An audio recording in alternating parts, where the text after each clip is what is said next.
ଭାରତରେ ନୈତିକ ଶିକ୍ଷାର ଘୋର ଅଭାବ ପରିଲକ୍ଷିତ ହୋଇଛି। ଭାରତ ଏକ ବେଦ ବେଦାନ୍ତର ଦେଶ। ଏହାର ପୁରାତନ ସଂସ୍କୃତି ଖୁବ୍ ପ୍ରଭାବଶାଳୀ ଥିଲା।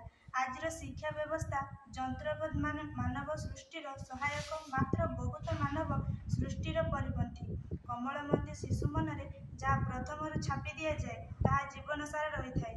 ପିଲାଟି ବାଲ୍ୟକାଳରୁ ଶୈଶବ ପର୍ଯ୍ୟନ୍ତ ଯାହା ଶିକ୍ଷା କରିଥାଏ, ତାହା ଜୀବନ ତମାମ କାମରେ ଲଗାଇଥାଏ।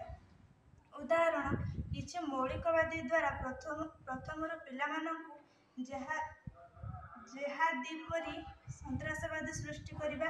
ସମାଧାନ, ପ୍ରାଥମିକ ଶିକ୍ଷାରୁ ମାଧ୍ୟମିକ ଶିକ୍ଷା ପର୍ଯ୍ୟନ୍ତ ନୈତିକ ଶିକ୍ଷାକୁ ଗୁରୁତ୍ୱ ଦେବା। ସେଥିପାଇଁ ସ୍ୱତନ୍ତ୍ର ପାଠ୍ୟପୁସ୍ତକ ପ୍ରଣୟନ ଏବଂ ଶିକ୍ଷକ ନିଯୁକ୍ତି କରିବା ବାଧ୍ୟତାମୂଳକ। ଏବେ ପ୍ରଚଳନ କରେ କିଛିଟା ପରିବର୍ତ୍ତନ ହୁଅନ୍ତା।